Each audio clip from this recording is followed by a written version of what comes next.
Awesome. So yeah, great topic today. Questions you must ask your realtor. And I think, if you've been with us now for a little while, if you've been hearing our trainings, if you've been hearing the things that we've been talking about, we go over and over and over again the importance of working with people that are investors themselves, people that work with investors, focus on investors. And the top of that list really is working with a realtor.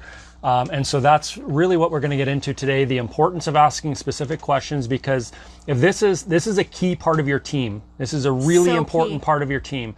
And if you're going to be successful, if this is something you want to do, if this is a business you want to get into, if this is not be a realtor, but being an investor, having an investment focused realtor on your team is so critical. So the first question that we feel is extremely and probably the most important question that you want to ask your realtor: are you an investor yourself?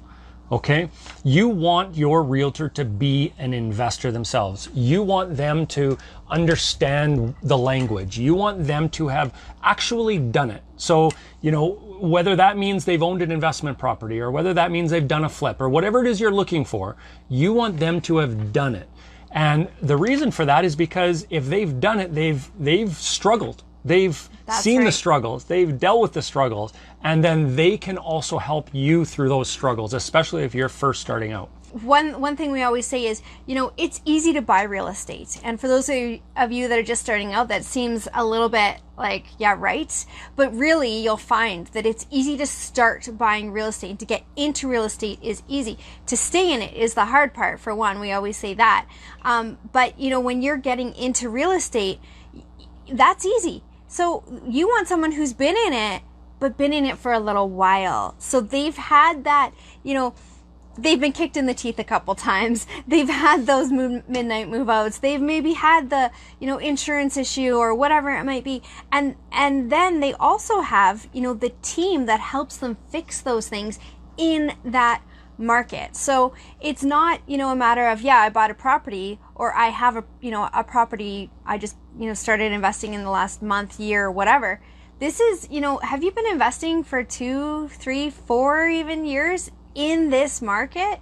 And if they have, that means that they're going to have all of those things that you're now going to need that they're able to share with you. So when we say that your team really does center around your realtor, it's because, if they're an investor focused realtor and if they're an investor themselves, they have the carpet cleaners, they have the grout cleaners, they have the soffit cleaners, they have the window cleaners, they have the, midnight move out people.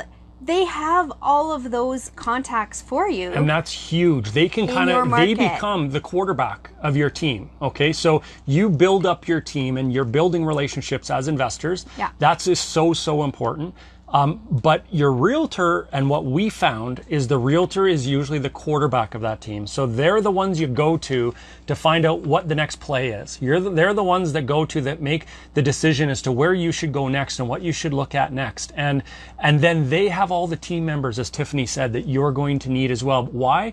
Because they deal with them in their business. They deal with them as an investor, but if they're working with investors, and that leads us into question number 2, if they're working with investors, buying and selling property with investor clients, then that's question number 2. What percentage of your business as a realtor is with investors versus homeowners? Okay, so, somebody can be an investor and maybe own 5 properties, but all they do is marketing for homeowners. Then that may not be the right realtor.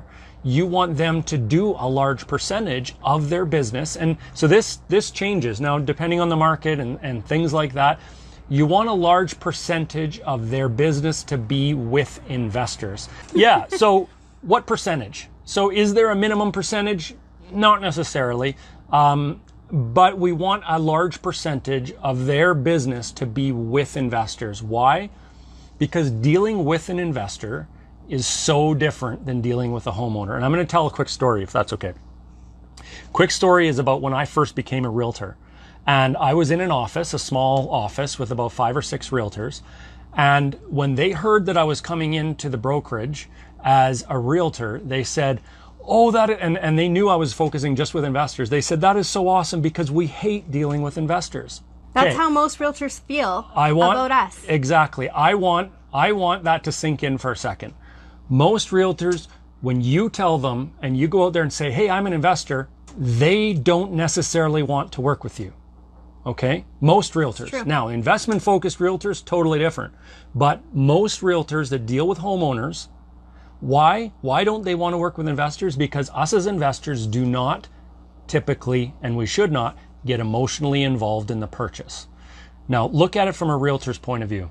A realtor, a normal homeowner realtor, what they're doing is they're taking people out, showing them homes, and hoping that one of the homes they fall in love with. And they sell you would do on anything that. to buy. Yeah. Right? They want that emotion attached. They want the wow factor. But us as investors don't get attached. We don't care. We're more attached to the numbers.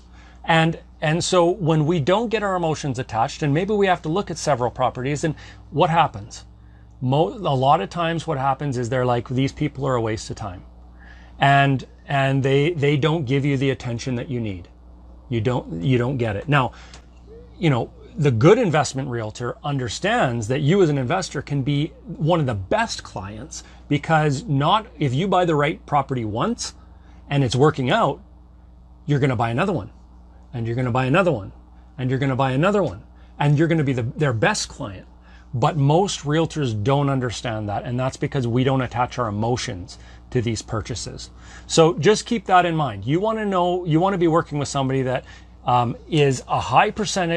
works with a high percentage of investors in their business. Question number 3 then kind of leads into that, and the reason that we're asking these questions has to do with pocket listings. Who here has heard of pocket listings? If you've heard of what a pocket listing is, give us a thumbs up. Thumbs up. A lot of people, when they hear pocket listing, aren't sure what it means. Let us know what you think of that. Here's the difference between a typical realtor and an investment-focused realtor. What happens with an investment-focused realtor is not only do they work with you as a buyer, but they also work with many sellers that are investors. Okay, so if they're an investment-focused realtor, Yes, Linda. they work with sellers. Yes, it's listings that are off of MLS. These are listings that are in their pocket. Okay, so they don't go out to the general public. They're people they know that want to sell, but aren't on the market yet. Those are what we're talking about when we say pocket listings. But they can also be pre-construction type of deals that aren't open to the general public. Sometimes builders need to sell X number of units before they get the financing to do the build. So it's that kind of idea as well. Well, what's the point? The point is that if you have access to pocket listings, you have access to listings that the general public has no clue even exist. You have access to listings that realtor works with the seller, and the seller might even have tenants in there already. The seller might have done all the renovations already, or maybe not. But the point is it's an investor to an investor. And the realtor quarterbacks that deal from investor to investor. So what's one major bonus to that? Let's just say that you have a property tenanted and you need to sell it. So now we had this happen to us, a million times. So we decide to sell the property. You let the tenants know you're going to have to leave, in 3 months or whatever it is, depending on your leases and legislation in your province or state. But, you have all these things that you have to go through. Now the tenant all of a sudden is like, I don't want people coming and doing showings. I don't want, someone in my house. Who are these people? I don't know them. I don't trust them. What about my dog? Or, lots of times they'll be like, can I just break my lease and leave early? A lot of people don't want to sign on the lawn. They don't want their tenants to know that the house is up for sale. Way, we were able to just take our property and just move it over to another investor. The paperwork happens, the land titles transfer happen, all that kind of stuff. The lease gets transferred. We then sent a letter saying, just so you know, these are the new managers of your property. All the best. Cheers. Let us know if you have questions. And it was just this easy, beautiful transition, so that now when we had a tenanted property, we were able to send a tenant. We were able to sell a tenanted property, not sell a now empty property that is no longer as attractive to an investor. So really beautiful. Because here's what happens. If you have a tenanted property and you're wanting to sell it, 2 options. 1, you list it. You list it on the general MLS. What happens? Realtors want to bring homeowners in there. tenant is living in there. For one, it's hard to arrange those showings. Advance notice needs to be given. That's a pain in the butt. There's lots of downsides to selling with a tenant. It usually doesn't show as well. So what happens, you usually wait till that tenant is gone. Now it's vacant. Now you got to spend money on it. Now you got to renovate it. Now you got to do all of this work, and then you're going to be vacant for maybe a month, 2 months, 3 months while that property goes through the selling process and actually closes. So it works great as a seller if you're working with a realtor that is investor focused, because they have buyers that are investor focused and looking for an investment property. And like Tiff said, it's just an easy transition. It works, number one, best for the seller. It works great for the tenants. It works great for the buyer. So keep that in mind. Another massive, massive important thing, if you're working with an investment focused realtor, you're going to have access to properties that do not hit the open market. And that's because they have access to lots of investors. So what percentage of your business is with investors is going to give you a good hint into the next question. How many pocket listings do you get, or do you get them, and how do you handle them? That sort of thing. So those two questions are going to actually be really insightful for each other, for you to kind of decipher what really is happening and what's really going on in their world as an investment focused realtor. And typically a homeowner, very, very rare is it that a homeowner, unless it's a massive seller's market, it's rare that the homeowner is going to buy a property that has tenants in it. They're going to look at it and say, no, this doesn't fit for me. Yeah. So yeah, real good points there. So, Check. Okay, question number 4. Will I be working personally with you or with a member of your team? Mm-hmm. Okay? Good one. It's an interesting question. And a lot of times people get a little bit upset if they are passed off, and it's understandable, passed off to another member of that realtor's team instead of working with that realtor. Should you be? Is that a deal breaker for you, or should it be a deal breaker for you? Here's the deal. The really well-connected, top-notch, investment-focused realtors in a market usually are running a team. They usually have either assistants working with them, often running a team, often have certain people working with them. That's because they may not be able to deal personally with every single client. And here's why. So if you have an investor focused realtor that is really going out there and finding those pocket deals and creating those relationships Hi, Lisa. with those ones that can do that, they don't have time to be signing on the dotted line. They don't need to be signing on the dotted line with you, because all of those deals and all of their systems that they're putting in place to really hone in on getting those pocket deals, getting those builder things negotiated for you, properties negotiated for you. That's where their time is being spent. That's where they really save you the money. That's where the negotiating skills actually come in. When it comes down to signing on the dotted line, that's really not something that they have to be doing every single time. So that's one thing to keep in mind is, as much as it seems like, wait a second, I'm getting passed off, they're still working for you. It's not like you're losing them, their experience, their negotiating power, their, Pocket listings. Their pocket listings, their group, if they can go to a builder and say, listen, I can buy 10 of these properties in the next 2 months, not me, but my clients can, but this is what I want included in those things now. That there's major power in that. So you're not losing them, which we thought before we saw the other side of it, we thought we were. We were like, oh, we're getting, passed off. But you're not, and you are still benefiting from them. So if they don't have a team, does that mean that you don't want to work with them? No, that doesn't. They can still be great. But if they do have a team, and you may work with someone on that team, is that still okay?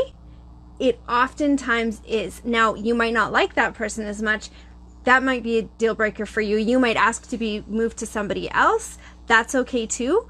But don't let that one thing that we, as investors, it's like we're getting emotional and we're like, oh, really?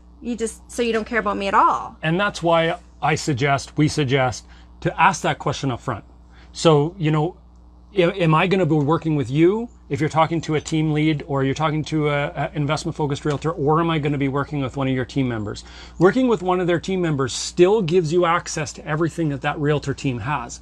And it gives you more options of people to deal with. And if one realtor can't go out one night and do an inspection, another one on the team can. These types of things. So just the fact that you're being handed off to somebody else on the team is not a bad thing. And that's really what we're talking about here. So ask the question, but don't worry about it. Don't make that a major issue if you're not working with the main realtor themselves, whoever that might be, he or she. So last question, and it kind of deals with what we were just talking about. It leads into it as well. Question number 5, which is how quickly, and this is, think about why we want to ask this. How quickly do you return phone calls and emails? Now, you want to ask that question to your realtor. How quickly can I expect a response? How quickly are you going to get back to me? Now, why are you asking this question?